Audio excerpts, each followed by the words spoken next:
नमस्कार मित्रों, खेल और खिलाड़ियों की आवाज़ खेलपथ में आपका हार्दिक स्वागत है।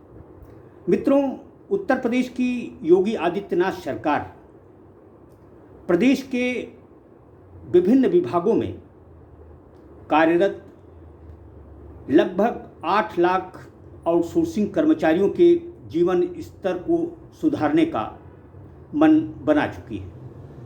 अब उत्तर प्रदेश में आउटसोर्सिंग पर भर्तियां कंपनियों के माध्यम से नहीं, बल्कि प्रदेश सरकार द्वारा गठित निगम द्वारा की जाएंगी तथा किसी भी आउटसोर्सिंग कर्मचारी को 16,000 रुपये मासिक मानदेय से कम नहीं दिया जाएगा। इतना ही नहीं, निगम के माध्यम से चयनित आउटसोर्सिंग कर्मचारियों को ईपीएफ, ईएसआई की सुविधा भी मिलेगी। इतना ही नहीं, महिला कर्मचारियों को 180 दिन का मातृत्व अवकाश भी दिया जाएगा। जो आउटसोर्सिंग कर्मचारी किसी भी विभाग में सेवा देंगे, उनके बीमारी पर भी उन्हें अवकाश सुविधा दी जाएगी तथा जिस समय तक वह हॉस्पिटल में रहेंगे, उन्हें 70% मानदेय का भुगतान भी किया जाएगा। योगी आदित्यनाथ सरकार नहीं चाहती कि प्रदेश के 8 लाख से अधिक कर्मचारी निजी कंपनियों के शोषण का शिकार हों। इसी बात को ध्यान में रखते हुए सरकार निगम का गठन करने जा रही है।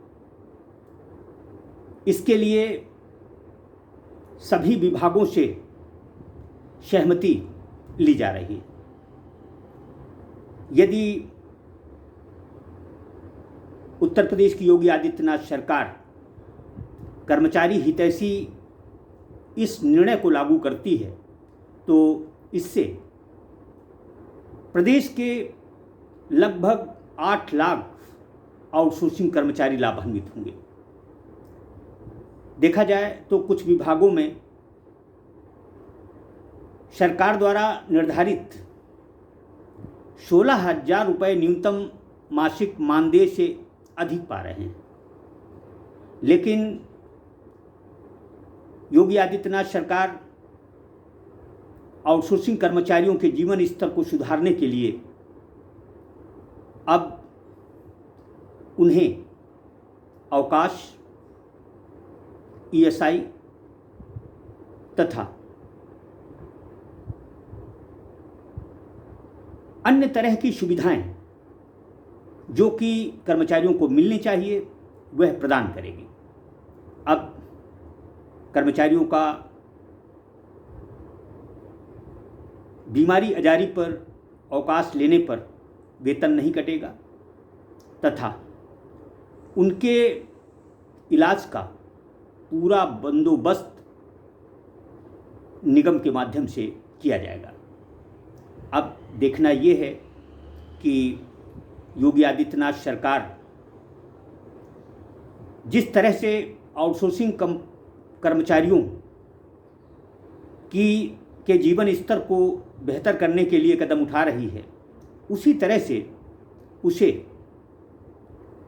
प्रदेश के लगभग 1.5 लाख शिक्षा मित्रों तथा 27,000 अनुदेशकों के जीवन में खुशहाली लाने का भी कोई न कोई बंदोबस्त करना चाहिए। महंगाई के इस दौर में एक शिक्षा मित्र को 10,000 रुपये मासिक मानदेय देना, एक अनुदेशक को 9,000 रुपये मासिक मानदेय देना कहीं से भी सम्मानजनक नहीं कहा जा सकता। देखा जाए तो प्रदेश के शिक्षा मित्र और अनुदेशक लगातार सरकार से समान काम समान वेतन तथा पूर्णकालिक किए जाने की मांग कर रहे हैं। देखा जाए तो बहुत से शिक्षा मित्र 20 वर्ष से भी अधिक समय से अपनी सेवाएं दे रहे हैं, लेकिन उन्हें आज सिर्फ और सिर्फ 10,000 रुपये मासिक मानदेय मिल रहा है। इसी तरह से मिडिल स्कूलों में शारीरिक शिक्षा को सुदृढ़ करने वाले अनुदेशकों का मानदेय सिर्फ 9,000 रुपये है, जो कि कहीं से भी उचित नहीं कहा जा सकता। मुख्यमंत्री योगी आदित्यनाथ जी से करबद्ध विनती है कि जिस तरह से सरकार आउटसोर्सिंग कर्मचारियों के जीवन स्तर को सुधारने का प्रयास कर रही है, उसी तरह से उसे प्रदेश के लगभग 1.5 लाख शिक्षा मित्रों तथा 27,000 अनुदेशकों के मामले में भी कोई ठोस कदम उठाना चाहिए, ताकि इनका भी जीवन स्तर बेहतर हो सके, यह भी अपना वो अपने परिवार का आसानी से जीवन बसर कर सकें। जय हिंद, जय भारत।